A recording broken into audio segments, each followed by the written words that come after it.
Chavos, pues por ahí los tenía un poquito abandonados. Tenía ahí pendiente con lo del video para compartirles con ustedes. Bueno, sin mucho preámbulo, vamos a seguir con lo que estaba pendiente.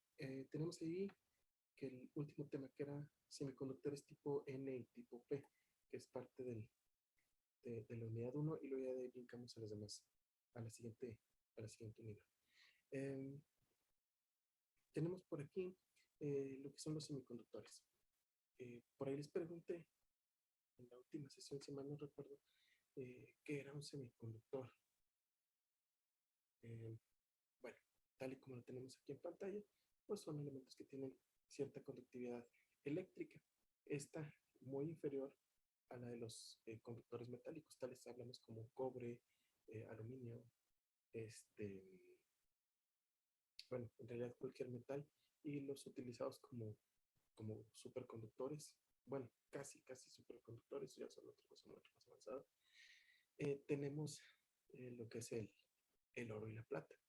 El semiconductor es abajo de estos, pero requiere tener ciertas características. Lo mencioné en el video, en la conferencia pasada, en la videoconferencia, en la que hablábamos de que había dos tipos de materiales, semiconductores tipo N y tipo P.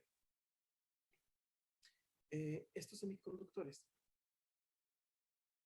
tienen eh, características químicas que se les dan. Esas características químicas que se les dan es para poder eh, hacer lo que se comporte como un conductor o como un aislante. Estos semiconductores dijimos que los más comunes son el silicio y el germanio. Obviamente el silicio es uno de los materiales más abundantes en la Tierra. También se dijo eso en la sesión, en la videoconferencia. Este es tan abundante como lo es el aire, el oxígeno. De hecho, por cierto, aquí tengo mal el documento. Dice que el germanio y el selenio es silicio. Está equivocado. Mm, bueno, no. Dice que otros semiconductores son. No, sí está bien. Arriba dice que es el silicio. Sí está correcto. Ahí pensé que me equivocaba. Bueno, estos tenemos aquí sus características que deben de ser.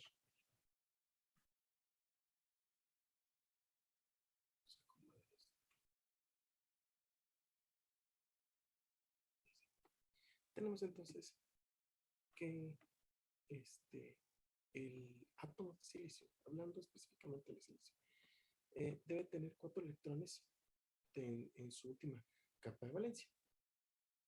Estos átomos van a formar una red cristalina en la que cada átomo comparte sus 4 electrones. O también se va a hacer que eh, se formen, para que haga esto, sí, así que se formen huecos o que tenga electrones de más. Los electrones de más son para poder compartir, o los huecos son para poder recibir estos, estos electrones. Eh,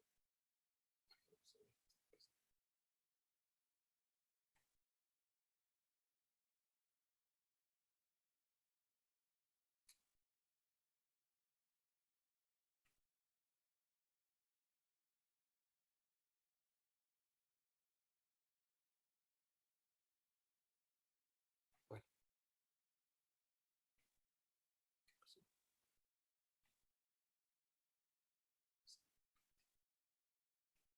está fallando el computador.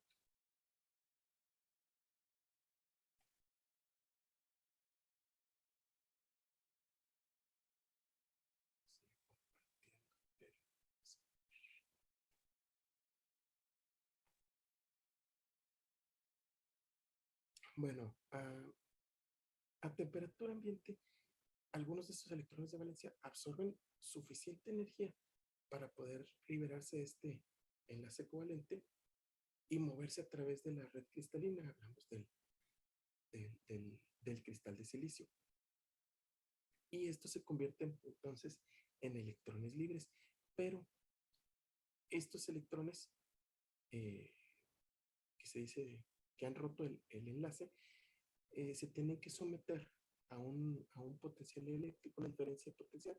¿Qué es una diferencia potencial? Pues simplemente aplicárseles un voltaje. ¿Qué es ese voltaje? ¿Qué es lo que va a hacer? Ah, pues va a hacer que estos electrones se puedan mover a través de la red cristalina y permita que haya un flujo de corriente a través de este, mm, de este elemento semiconductor.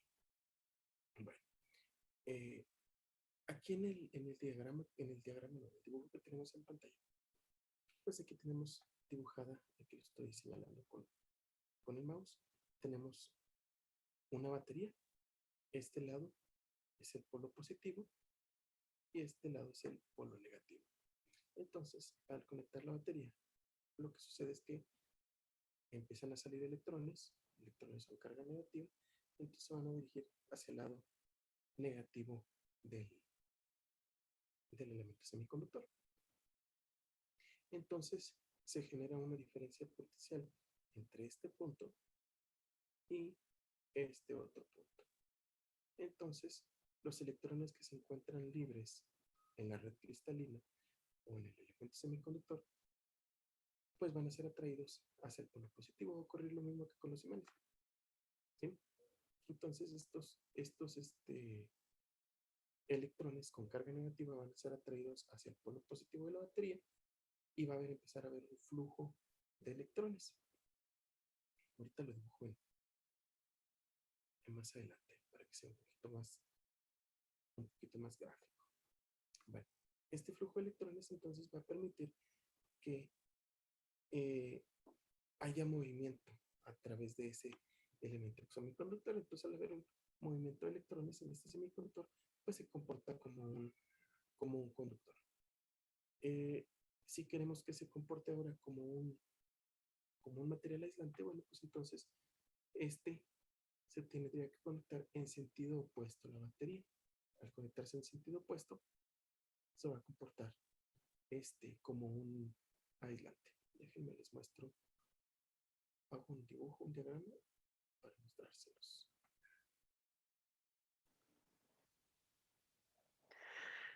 Aquí tengo, vamos a dibujar el elemento semiconductor, en el cual tengo el cristal de cine. Tengo mi batería, tengo aquí polo positivo y mi polo negativo.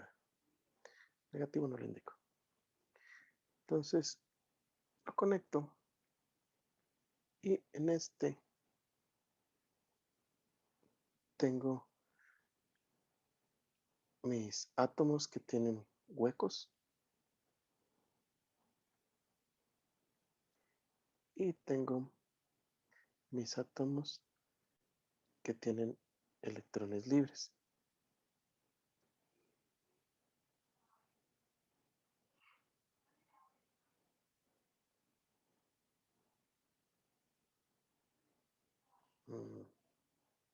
Mejor de otro color.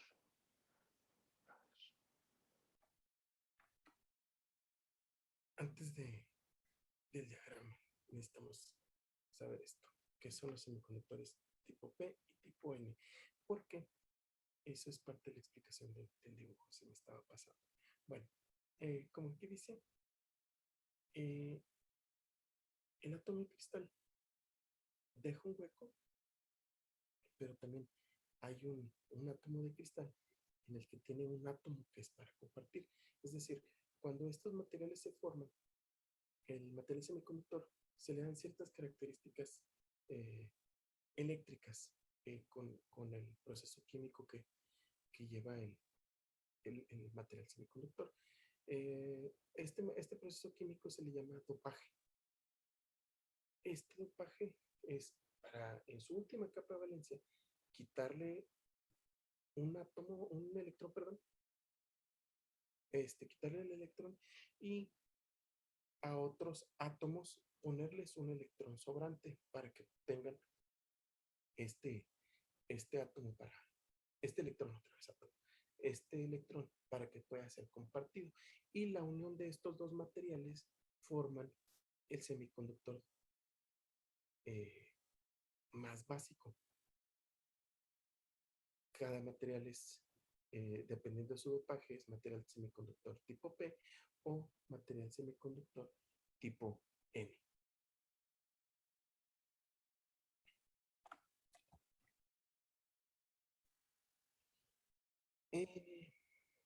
Bueno, estas impurezas que les digo que se dan con el dopaje, se dan con otros materiales que tienen en sus últimas capas de valencia las mismas cantidades de electrones. Aquí, por ejemplo, tengo que es el fósforo, el antimonio y el arsénico, que son los que tienen 5 electrones de valencia, y los otros, que son a los que les faltan, que serían las impurezas con 3 átomos, pueden ser aquí, por ejemplo, el boro, el galio y el indio. Son de los materiales más comunes que se utilizan para darle estas impurezas a los semiconductores. Y con ellos formar lo que les mencionaba, semiconductores tipo N y tipo P. Bueno, aquí está la red cristalina, cómo se forma.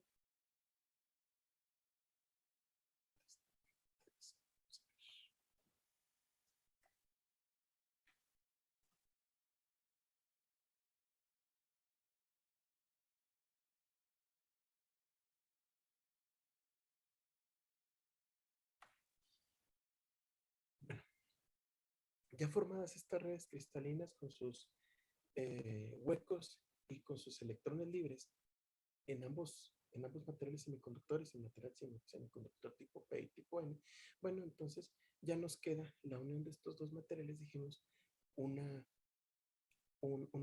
semiconductor que es el base para todos. Por ahí lo mencionaron, creo que en la reunión pasada, si mal no recuerdo, que es el diodo. Bueno, este tiene dos formas de conectarse: polarización directa y polarización inversa. Vamos a verlo en el dibujo que estaba haciendo ahorita.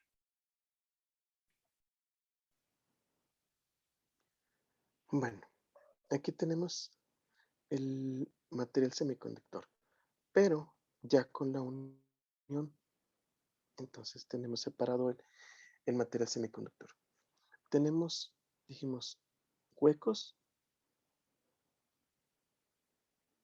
No, vamos a dibujar un poquito más, digo menos.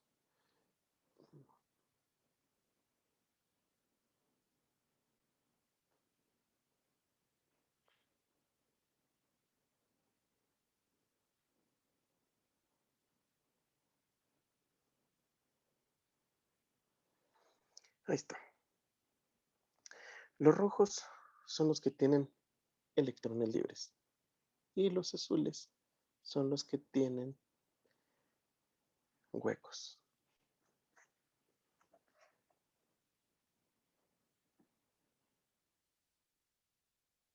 Miento, es al revés.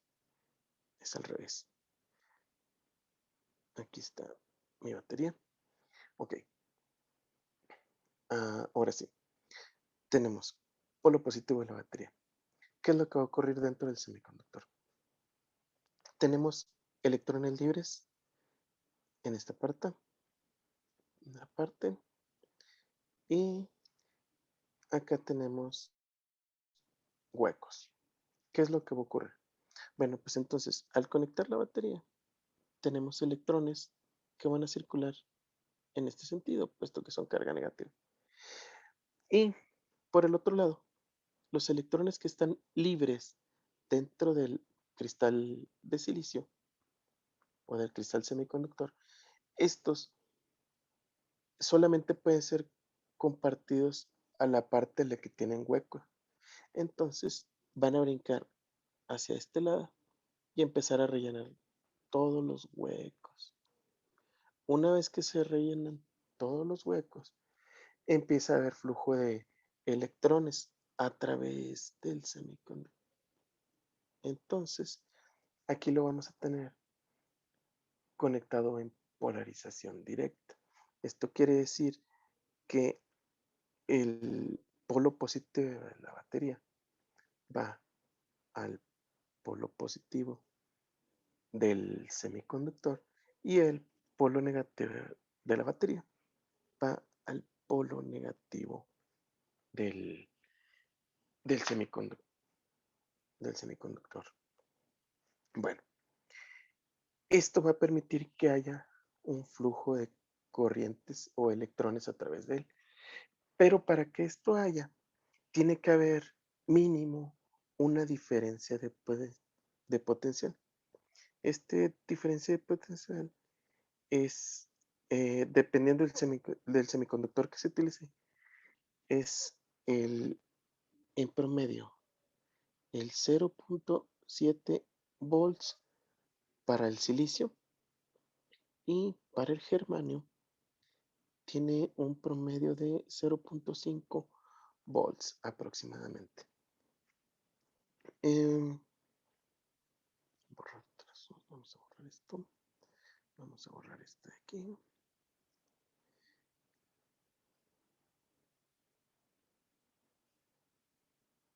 Y ahora sí.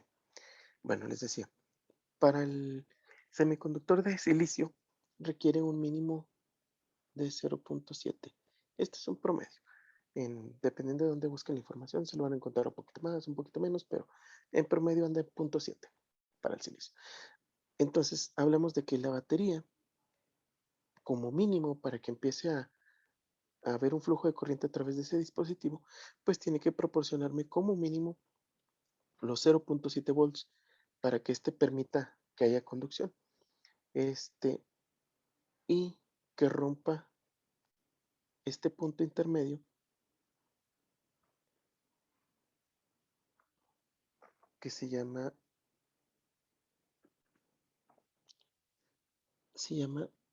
barrera de empobrecimiento. Esta barrera pues requiere, dijimos, 0.7 volts. Entonces imagínense como si fuera una puerta, haz de cuenta. Y compárenle, por ejemplo, con la puerta de su cuarto o con la puerta de su casa, que requiere un mínimo de una fuerza para poderse abrir. Pero esta barrera solamente se puede abrir en un solo sentido. Casualmente la puerta de su cuarto o de su casa, digo en la mayoría, si no es que en todas, también solamente se puede abrir en un solo sentido y requiere una fuerza mínima. Lo mismo ocurre aquí. Entonces, para que estos electrones libres brinquen hacia el otro lado, pues tienen que tener esa fuerza mínima. Esa fuerza mínima, dijimos, 0.7 volts. Una vez sobrepasando los 0.7 volts, entonces ya empieza a haber flujo de corriente a través del circuito y empieza a suministrar corriente para cualquier carga que esté conectada en dicho circuito. Ay, borré toda la línea. Entonces, aquí en el circuito, pues podemos conectar ya cualquier carga. En nuestro caso, por ejemplo, una resistencia. Y ya esa resistencia empieza a consumir eh, la corriente de acuerdo al valor óhmico que tenga esta resistencia. Y obviamente en función del voltaje que nos proporcione la fuente. Entonces, si tenemos aquí, por ejemplo, una fuente de voltaje de 3 volts, pues 0.7 van a quedarse en el, en el semiconductor, en el diodo, y el resto le va a llegar a la resistencia, que serían 2. En sus extremos mediríamos 2.3 volts aproximadamente o en promedio. Y en base a ese voltaje y dependiendo del valor óhmico que tenga la resistencia, pues sería la carga que estuviera circulando a través de la corriente que estaría circulando a través de dicha resistencia. Bueno,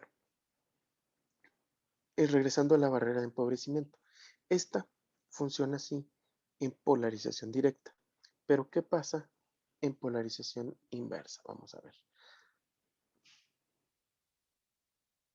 Bueno, para que esta funcione en polarización inversa, pues tenemos que cambiar el sentido de la fuente de alimentación, de la fuente de voltaje.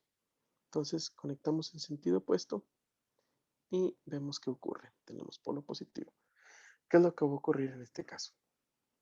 Bueno, pues por el lado negativo de la batería, pues va a intentar suministrar, independientemente de la fuente de voltaje, vamos a poner, no necesariamente la batería, va a intentar este, que haya un flujo de electrones a través de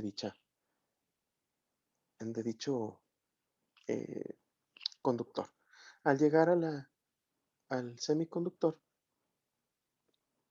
aquí ese electrón se va a topar con esa barrera que no puede pasar. ¿Por qué? Porque no hay electrones para compartir en esta parte de aquí del semiconductor. No hay electrones para compartir, al contrario, hay huecos. Entonces, al no haber electrones para compartir, se va a comportar como como un aislante. ¿Por qué no hay electrones para compartir? Ah, pues muy sencillo, porque los electrones que estaban en la parte en la parte este, negativa ¿cómo se llama? Del semiconductor, pues fueron atraídos hacia el polo positivo de la batería. Entonces, ¿qué fue lo que pasó? Pues todos los electrones que había libres cambiaron de posición y se empezaron a acercar a hasta este lado. Y del otro lado se alejaron. En lugar de brincar hacia el lado donde había huecos, se quedaron hacia este lado. ¿Y qué fue lo que pasó con la barrera? Ah, pues conforme fue aumentando, suponiendo que se fuera aumentando gradualmente el voltaje de la fuente de alimentación, pues aquí fue creciendo la barrera de empobrecimiento. Y de ser una barrera muy pequeña que requeriría 0.7 volts, pues esta barrera va aumentando y va aumentando hasta llegar a una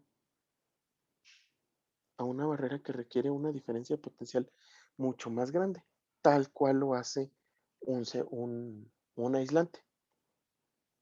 Entonces el aislante tiene una barrera muy grande en la que no pueden brincar los electrones tan fácilmente, entonces se convierte, eh, valga la redundancia, en un aislante. Y este es el principio de funcionamiento básico de de un diodo. ¿Podemos hacer una analogía? Claro que podemos hacer una analogía. Imagínense una, una válvula check. Una válvula check en la cual la válvula check solamente permite el paso de, por ejemplo, la válvula check del, del agua. O no necesariamente de agua. También puede ser de un fluido cualquiera. Vamos a suponer que es un fluido cualquiera. Entonces, aquí hay una compuerta. Aquí hay una compuerta en una válvula check. Le dibujé un poquito exagerada. En la cual, al nosotros hacer circular un fluido a través de este fluido empuja la compuerta. La compuerta se abre y deja pasar el fluido a través de dicha válvula. Y si este fluido lo hacemos circular en sentido opuesto, pues lo que va a ocurrir con esta compuerta es que al ser empujada en este sentido, la válvula va a cerrar, la válvula va a cerrar, cambia de posición, el color muy grueso, cambia de posición y se va a cerrar, va a sellar. Entonces, cambia de posición, cierra y no permite que haya un flujo a través de esa, de esa válvula. Básicamente es lo mismo que hace nuestro, nuestro semiconductor, que dijimos que este es un diodo.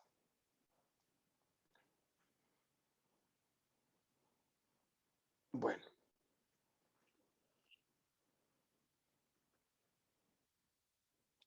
entonces lo que vamos a obtener, pues dijimos, es nuestro diodo. Aquel diagrama que tenemos arriba era su funcionamiento interno y aquí tenemos el símbolo, que el símbolo prácticamente con este podemos representar a a todos los diodos, salvo pequeñas diferencias que hay entre uno y otro. Bueno, tenemos su polo positivo y su polo negativo del diodo, pero generalmente no los conocemos como polo positivo y polo negativo, sino que lo conocemos como ánodo y cátodo.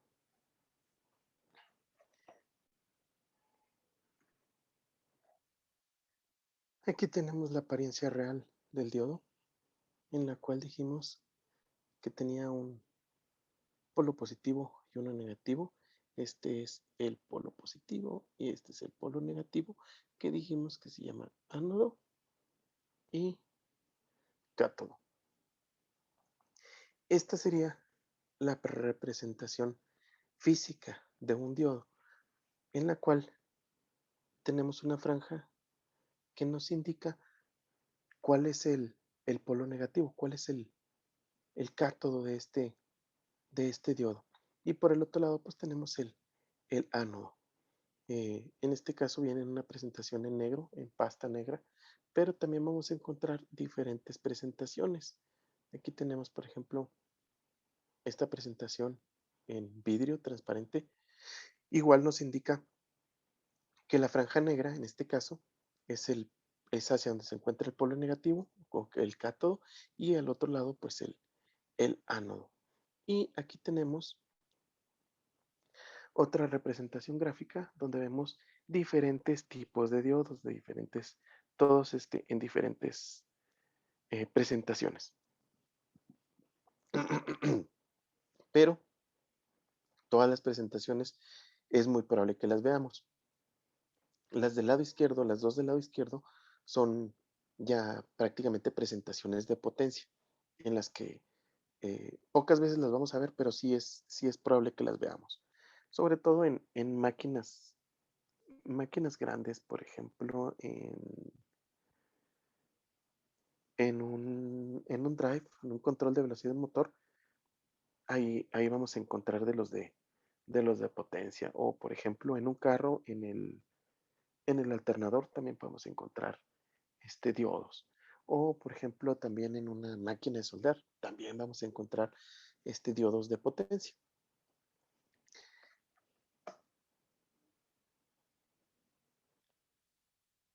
Bueno, ya por último, en este video vamos a ver lo que es la diferencia entre un diodo real y un diodo ideal. Para esto vamos a ver la diferencia entre uno y otro con la curva característica del diodo. Para poder ver la curva característica vamos a ver primero la del diodo real. Digo, perdón, del diodo ideal. El diodo ideal, si vemos su curva característica, la voy a dibujar en dos planos. Tenemos que, al conectarlo en polarización directa, esto es, se me olvidó ponerle aquí, flecha, flecha. Esto es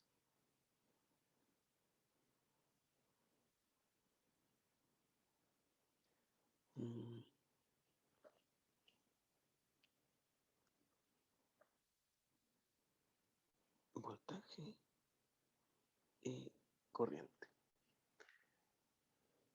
Bueno, el diodo real se supone que en polarización directa, exactamente cuando nosotros lo conectamos en polarización directa, la corriente va a ser hasta el máximo que la carga nos tenga ahí permitido y este empieza a conducir. ¿Sí? En el preciso instante en el que nosotros lo conectamos, empieza a conducir.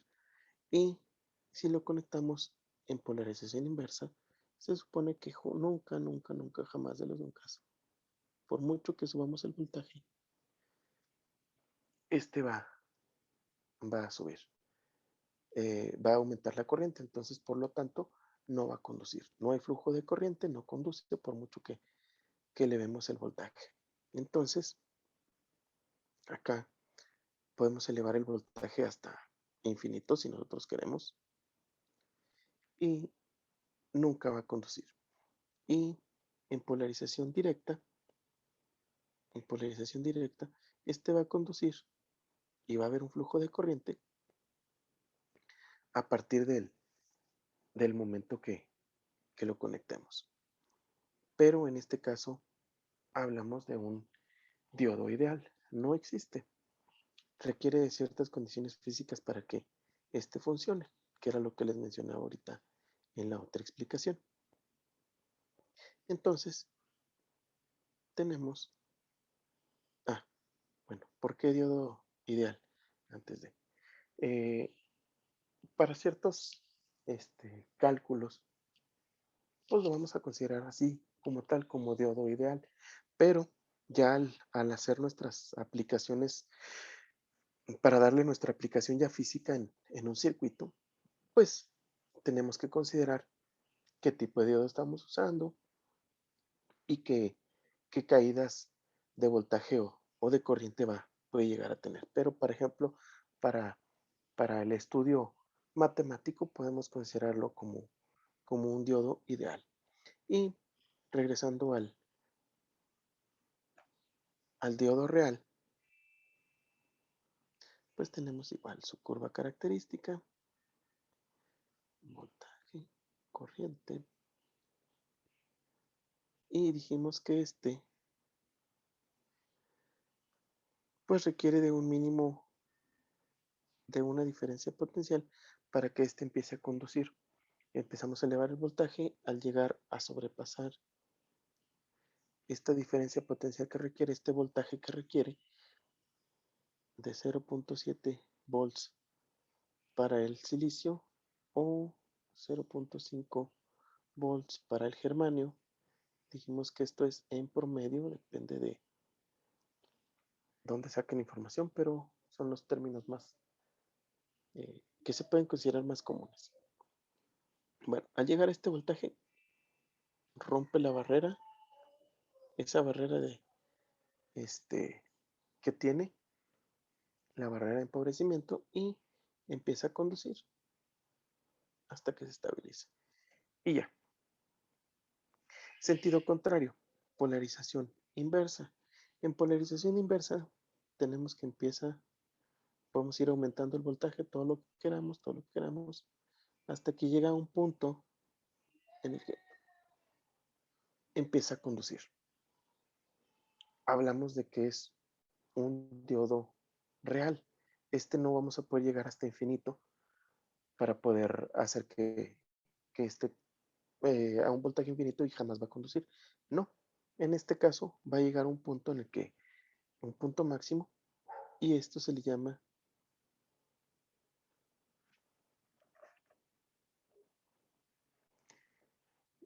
voltaje de ruptura. El voltaje de ruptura va a ser el máximo al que puede trabajar en sentido opuesto, y al sobrepasar el voltaje de ruptura, va a empezar a conducir en sentido opuesto. Regresando al ejemplo de la puerta que les decía, imagínense que están en su cuarto y la puerta pues obviamente solamente abre en un solo sentido, ya sea que afuera hacia adentro o de adentro hacia afuera. no sé cómo la tengan. Entonces vamos a suponer que empujan la puerta hacia el lado que abre. Eso sería polarización directa. Solamente requiere un mínimo esfuerzo para que esta funcione y abra. En sentido opuesto, empujan la puerta, topa con el marco y ya no te permite, se cierra y no te permite pasar. ¿Qué es lo que tienes que hacer? Pues empujar con más fuerza y más fuerza y más fuerza. A lo mejor lo empuja una persona, dos personas, tres personas, tal vez 10 personas, y al momento de llegar a 10 personas, se rompe. Y ya, se rompe la puerta, se abre en sentido opuesto y te permite pasar. Prácticamente ella te permite pasar en ambos sentidos, obviamente empujando la puerta. Lo mismo va a suceder con el diodo en el caso real. Esto también lo tenemos que considerar a la hora de estar haciendo nuestros cálculos.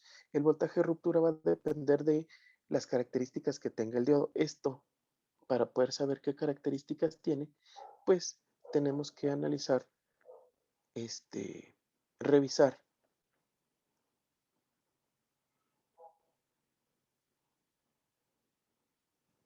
en el datasheet del, ¿cómo se llama?